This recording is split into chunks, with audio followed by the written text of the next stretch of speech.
There's one thing that I want to quickly show as well. I'm gonna play like the reaction.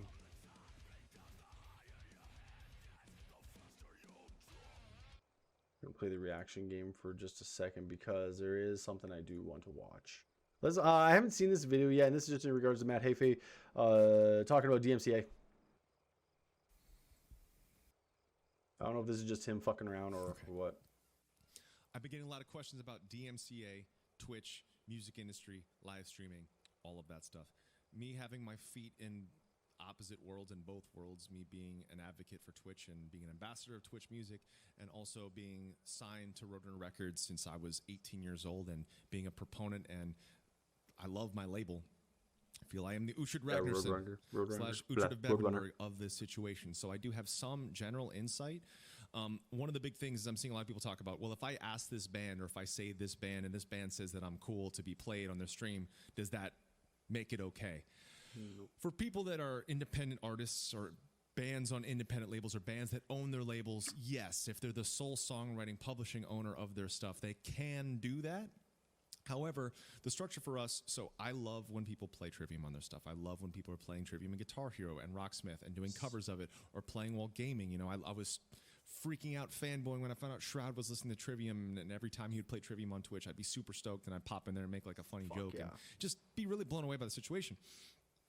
Roadrunner embraces Twitch. Roadrunner loves Twitch. You can tell by their Code Orange thing. You can tell by the stuff they do with us, the stuff they do with Mortal Kombat, that they are very forward-thinking and they do love it. However, there is a hierarchy with everything. Roadrunner is underneath Atlantic.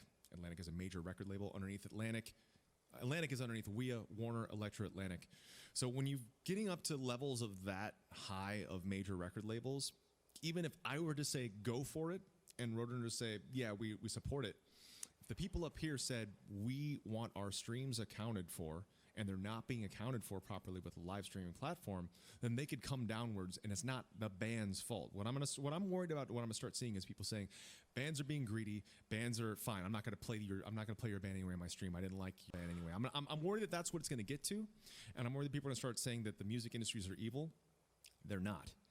What needs to happen is an understanding between the two entities, between Twitch, who's underneath Amazon, and behind record labels who, it could be independent, could be major, could be a situation like Roadrunner, who essentially operates like an indie but is owned by a major. When a streamer, say Minecraft MILF Poner 6669, when a streamer Minecraft MILF Poner 6669, let's say he's the biggest streamer in the world. Let's say he's playing Fortnite in front of 100,000 people, 6 days a week, 12 hours a day, and he likes Trivium. He hits Trivium, he hits play and Catastrophist. Hits play. Even though there's 100,000 people and one streamer, that is being accounted for as one stream. It takes roughly, at least the last number that I heard, 1,500 spins equals one sale of one song. One sale of one song equals. And remember, music is essentially free now. Music is a thing that you don't have to pay for it. It's just there. You play it. It costs a lot of money to make it. It takes a lot of people to make those songs. But now that's the way it is, and I'm fine with that. That is the way it is. What I believe, and I can't speak for all the music industries in the world, or it's definitely, I guess, what would at least be in the heads of the major labels, is they're like, how are there 100,001 people listening in on this, and we're getting one stream count? That's the issue that the record labels are seeing, is they want their streams accounted for. Now, Twitch cannot be solely responsible for paying the licensing and the royalties of every single piece of written music of all time. I think I might have a solution or an idea at the very least. It's actually one that I've been kind of playing with anyways. On the right hand side of my screen over there, you'll notice that you'll see a little player that's playing for Liquid Metal, right? This is how I believe that you would be able to account for it. Exclusivity in terms of the platform that's being used. To give you an idea, for those that are using Spotify, Asmongold has like what, 25, 30,000 people that follow his playlist on Spotify. You can kind of sort of account for that to a degree, because whatever he's listening to, the rest of them are listening to. So on an exclusive level, yes. Now, what I'm kind of thinking of with Liquid Metal is that with the exclusivity, with disseminating content on Twitch, as a brand ambassador for Liquid Metal, and exclusively for Liquid Metal, you can essentially take the average viewership of my channel and use that as and formulate it into the matrix as into what or bake it into the matrix that Matt here is talking about. I think something like that might be a potential solution or something to at least play with mathematically. That's not something that they can do, and that's something that would destroy anything. Like no one can afford that price tag if that price tag is what is being offered. I believe there needs to be some kind of technological situation and solution, something like Amazon Music and Twitch are both owned by the same parent company, the same owner, the same entity. I have since recently learned that it's not possible for, my first idea was, all right, every streamer has Amazon Music. Every listener needs to have the extension of Amazon Music. They integrate together like if you have Amazon Prime, the things integrate, they cross promote it. There's a discount or something where the streamer gets it for free. The viewers get it for like See, $2 or $1 or I want to see what you have to say or first. free, and they're able to. I hit play, or Minecraft Milf Poner 6669 hits play in Catastrophist, and all of a sudden, so if I'm Minecraft Milf Poner, there's 943 people in here right now, and there's myself. If I were to hit play the way things are right now, it's one spin. If I were to hit play with this satellite integration thing, I was saying that it would broadcast like a radio station, equaling, the numbers just changed, to 9, people didn't like that name, people to 922 spins versus 921, or versus 1. Broadcasting rights is an entirely different thing. So my solution would be, in turn, every viewer that's in there, if they want to hear what Minecraft Milf Poner 6669 is listening to while he shreds on Fortnite and box fights, they need to have the Amazon Music integration. They need to be following that streamer. It's extra steps, but if they want to hear what I'm listening to, the fat spacebar beats that Minecraft Milf Poner 6669 is listening to, he hits play. Of course, it's going to be a sync delay. But basically what it does, it makes every single viewer's computer or their app hit play on the same songs. I understand. Some people are like, Matt, you don't understand tech. You don't understand coding. This is incredibly difficult and impossible. I don't believe that it's impossible, because if we're able to do what we can do right now. No. It can totally be done. No, like, see, I'm not a programmer. I'm a dropout IT student. Okay, let me just get that out of the way. Coding was my fucking kryptonite, man. Coding is what made me drop out. So, but at the same time, what he's describing, it all depends on how the API structure for Twitch works on their extension. I think it can be done. Smarter people than me and smarter people that I know, I would have to bullshit with them, talk to them about it, and keep the conversation on track. I think it can be done. I'm just not technologically savvy to know the ins and outs of it. If I'm able to practice with this many people watching me, or we're able to, I'm currently recording a record. I'm recording my black metal record, Mritty, with Ishan, while he's in Natoda, Norway, and I'm here. I plug into an app, I sing in here, and he's recording it into his recording station. If we could do that, I believe that we can do things like this. But it's gonna take Twitch and the record labels sitting at the table together. Now, granted, I can imagine the head of the biggest music record companies in the world are not easy to speak to, and they probably don't understand what Milf Poner is doing while he's building in front of these 100,000 people, and he's crushing it, and they don't really care to understand what it is. All they're seeing is, all right, it costs us millions of dollars to make Lil Shitsy's record in the studio, and Lil Shitsy, the price tag was $2 million to make his record, another $1 million to make his video, and Lil Shitsy's got more expenses coming up for the next couple records. Then what pays those is the streams. What pays that, because record sales are gone. People aren't buying CDs, but the spins are what accumulate into sales. And we were talking the level of 1 billion spins on Lil Shitsy's single. That's what accumulates the money that pays for the stuff that keeps the cycle going. So that's what the record labels are looking for. I can understand both sides, again, because there are a lot of friends I have in here that make their living playing covers, playing challenge songs, Guitar Hero, Rocksmith, playing to bands like us, playing to bands like, I don't know, Whole Lotta Leg, DSAC. I don't know if I could say other bands thing. That's my crappy Brian Johnson impersonation band. And they make a living doing that. And I don't want them charged for that. I don't want people having to pay for that. But if the stream numbers can be accounted for somehow without making Twitch be gouged of all its funds, something where Amazon Music that already has the licensing sorted for each one of us to listen on Amazon Music. If I want to listen to Amazon Music, I listen to whatever I want to listen to. and I believe there's free accounts and paid for accounts. Integrate those with Amazon Prime. Make a separate thing where a streamer has to log into OBS and Amazon Prime. People follow that on both, and if they want to hear what Minecraft MILF Poner is listening to, turn that on. Otherwise, they're just hearing the speaking in the game audio. So that's going to require some smart people. There are a lot of smart people, far smarter than I, that can figure these things out. I know you can. See, and this is where where I'm more of a proponent of radio personalities and utilizing radio personalities such as Jose Mangan, Sean the Butcher, and stuff like that as a means of utilizing them as a means of disseminating their content through streamers. Because when especially for those that are in competitive gameplay, if you're in a really, really heated Fortnite battle or Valorant or whatever, and you're dead focused and you're not focusing on chat because people are watching you for the gameplay rather than for the entertainment, but yet you still want to hear what's going on in the background, and you're into the same music because of the interpersonal relationship that you've acquired with the content creator as a result of engaging with them. And look, he's listening to liquid metal, and you have the music, but more importantly, you have the personalities that have the fucking banter in between songs and interviews and stuff like that you can hear that can fill that dead air while also kind of providing context and information about a certain record or a certain artist or a certain inspiration, stuff like that. Like, I think it's another form of being able to help a content creator fill dead air while also providing the energy and vibe that music provides gamers when we're doing long gaming sessions. Oops, my bad. Sorry, 1 second. But having two separate sources essentially. So essentially, I don't have a stream deck, so broadcast again.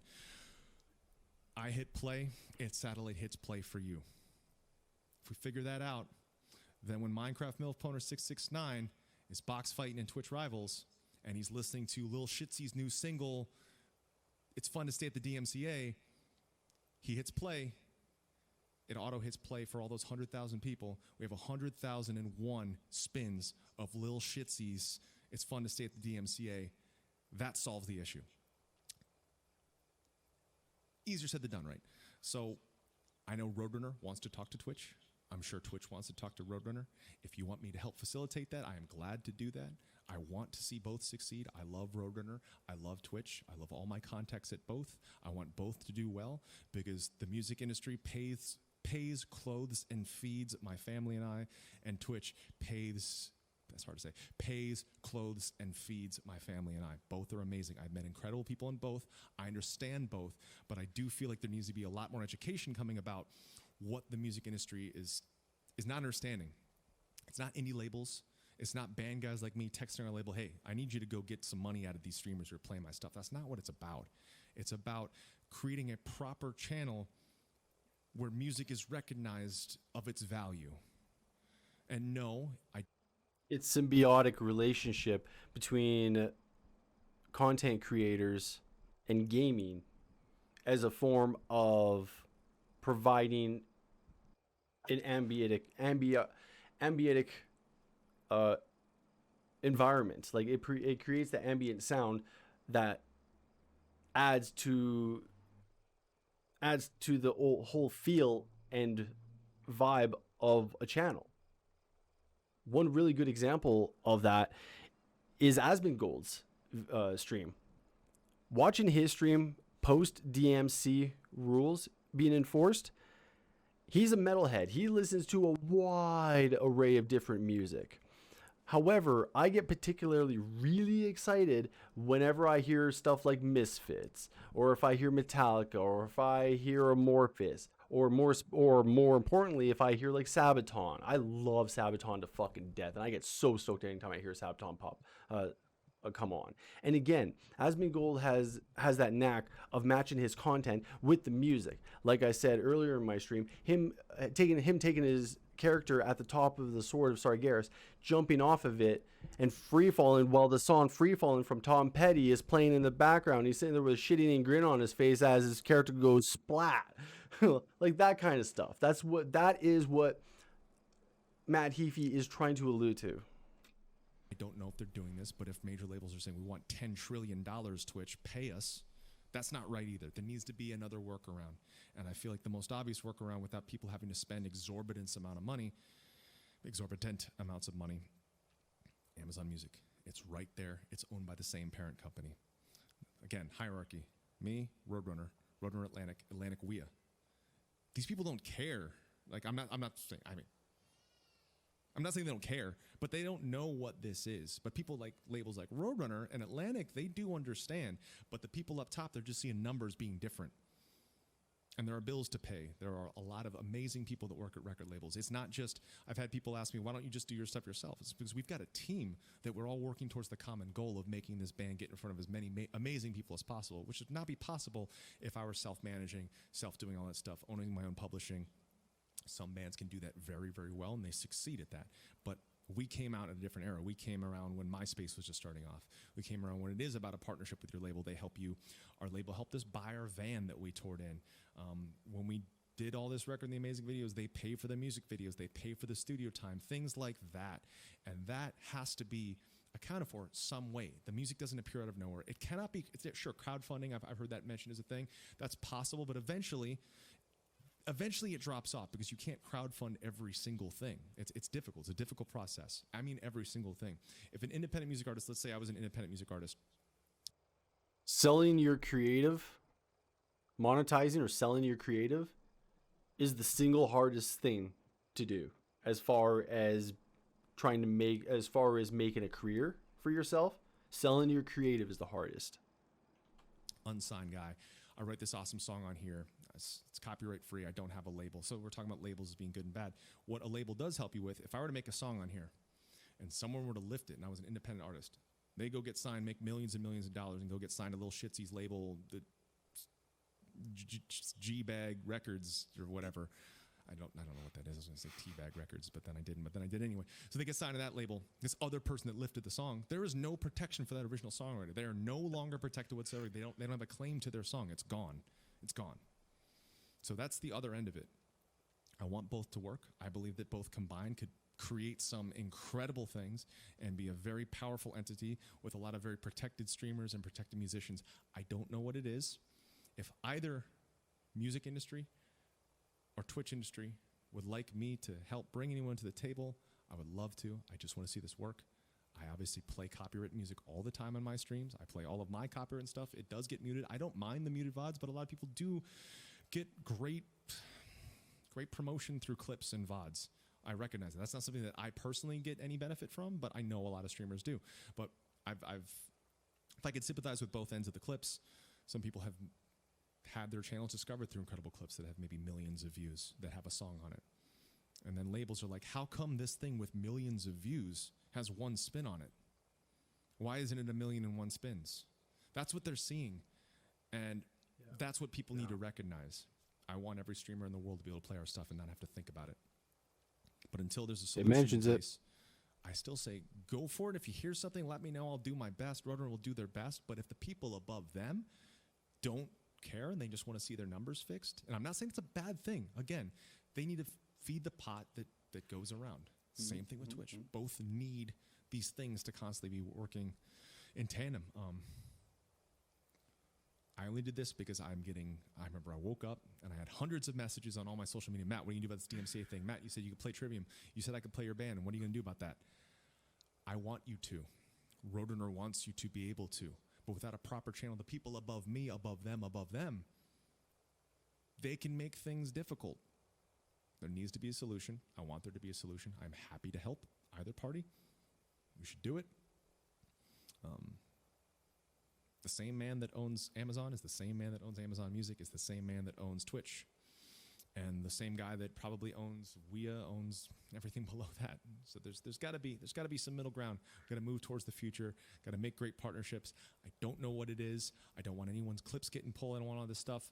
But if a band just says you can play my stuff, and they're signed to a label, and the parent company who owns that label or the shareholders who own stake in that label don't like that, then there's an issue. And that's why if we solve that issue at the baseline or the fundamental architectural structure issue, go from there, make great things happen. I love Twitch. I love Roadrunner. I love all my streamer friends. I love all my musician friends. But as a side note, it is not at this situation. Since I joined the music industry, people have not put value into music. Music was pirated, and people said it's my right to pirate. Music now is free to stream. It just wants to be accounted for. People said bands don't make money off CD sales, so I'm not going to buy their CD. I'm going to pirate it anyway. And when enough people believe that, that's when bands actually stop making money off CD sales. If everyone didn't, everyone said bands aren't making money off CD sales. 2009 sales numbers for vinyls outsold CDs in 2019 for the first time since 987, I think it was. But either way, yeah, that's a very, very big problem. It's not nearly as rampant in metal. It's a problem in metal in all genres, but it's not as prevalent in metal because metalheads have a much more emotional attachment to the music, where the guilt and the need to purchase is stronger than that of acquisition of freely acquiring music. I'm generalizing, but for the most part, that's kind of the mindset and how the way like real metalheads actually think.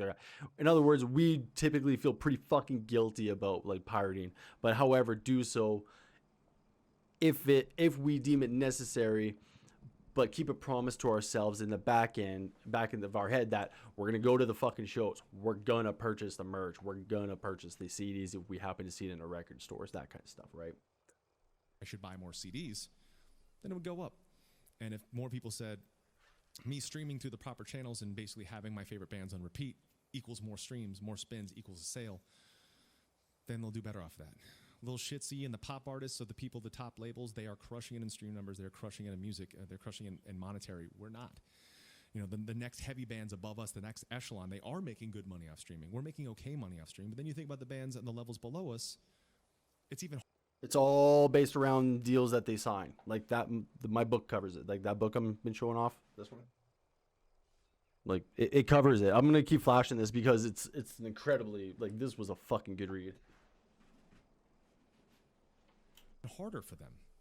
So that's all people want on the music end of it. On Twitch end, Twitch just wants streamers to be able to succeed in making great communities and play music they like and share it with people. So hopefully we can solve this. I'd be happy to facilitate anything that I can. I love both. I want every streamer to be happy and to be able to do what they do. And I think that's it. Did I cover everything? I think you did, Matt. I think you did. Did I cover everything? Performance I did? All right, so everybody, I want both to work. I'm happy to facilitate anything I can. I hope this educated some a little bit. And I'm just giving them that sweet view time or watch time. Okay. Yeah, I just want to give them this. There you go. So I want to make sure I give them that sweet view time. Okay, so fuck yeah. I 100% agree with him. And he's absolutely right. From everything that I have seen, as far as like reactions and stuff like that goes, that's really all it is. Like companies, and when you're getting into like these big corporations, they're not, and same with the DMCA law in and of itself, it's not inherently evil. They're not inherently bad. All what they're looking for is accountability. Exactly. I can't say it any better than Matt. I really can't. But I think where a good possible solution kind of revolves around the idea of like exclusivity. I do like his idea regarding Amazon Prime and using Amazon Music and all that kind of stuff. I believe you can have that, but I think individual like radio stations should be allowed to have exclusive deals or sponsors for streams to allow them to play their music. So in the case that I'm experimenting with Liquid Metal, for example, that's the station that I would love to be a brand ambassador for on Twitch. But Gimme Radio is another one that I would lean towards as well. Gimme Radio is a free online radio station where they have DJs in the likes of Dave Mustaine, Randy Bly, Johan from Amon Amarth. Like there's tons. They even have Matt Bacon, my butt, Matt fucking Bacon. He's on there as well. Jessica, I can't say her name. Starts with a P. Fuck, I can't say her name very well. But anyways, they all have shows on Gimme Radio, and like that's another one that I would lean more towards if for some reason something can't be I can't come to terms or whatever on a business level with SiriusXM to do something of this nature. But then like Gimme Radio would be like another option. But there's thousands, hundreds of other ones. If the idea is to try and track numbers, exactly what Matt was saying, then a way to do that is to ensure that that streamer or that content creator's background music is only coming from a single source. But SiriusXM is one that I think they could lead the charge. I believe SiriusXM could actually lead the charge in this. They have hundreds of different stations. You could have like Matt Heafy be like part of the liquid metal like have liquid metal on his channel. You could have like lithium go be signed to like another streamer, to like let's say Shroud or whoever's into whatever channel, right? Like you can segment it off exactly like that based on whatever that streamer's music taste is. I think SiriusXM has a tremendous business opportunity that they can actually utilize and actually start creating action to start that conversation and get that conversation going and come up with some kind of business resolution that will help all parties, because ultimately we all just want to share our passions together and experience the music together. We want to share their work. We want to actually incorporate work into our own. Exactly. I'm going to bring up this example again.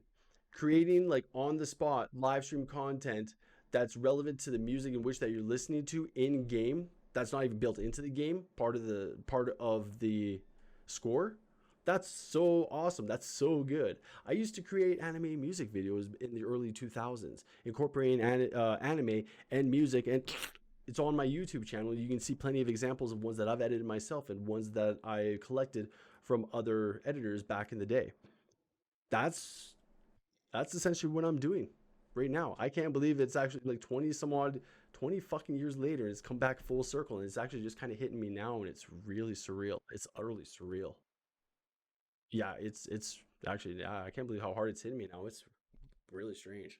Woo. Anyways, um, so I'm gonna finish it off there. It's 20 to 1 here, and I'm sure the wife is probably gonna want to have some sleep or whatever. But anyways, um, I'm gonna definitely like look back on some of this footage. I'm gonna slice it up, and I'm going to make some posts and send some tweets out because I want to try and get some eyeballs on this idea, because now I'm like really fucking committed to it. The even this the tweet that I sent out to essentially to review Asmongold's stream after the DMCA rule that he implemented in his channel, the vibe and the quality and the hype of his channel without the music to me was very evident. And I think even his energy and his demeanor was even affected, even if it was ever so slightly. Like there's part of it where I can tell, like I can tell you that he wishes that he was listening to his own tunes. I can just sense it. Music fans, like, extreme music fans, get it.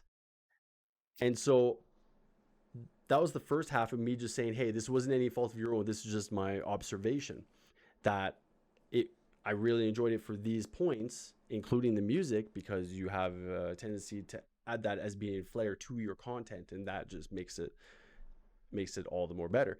And then the second half of that tweet was a call to action, being like, one of the things, full disclosure, I streamed yesterday for 6 hours and I played nothing but liquid metal, and I played it out loud and I didn't give a shit. And it is mostly because it was in defiance of the weaponization of the DMCA, and that's kind of what it feels like it has been. And so now I'm very much on board with Matt Heafy's call for bringing voices to the table. And I do not have any pull in any kind of industry or anything like that. However, I definitely would love to. I will volunteer the living fuck out of an extraordinary amount of time into helping out with that cause as well, and trying and be, whether it be a voice or at least just the ear to bounce ideas off, anything. I definitely want to be involved in this particular issue for sure. My channel is the culmination of my two passions: heavy metal music and gaming. And I just want the freedom to express those passions to everyone on this platform.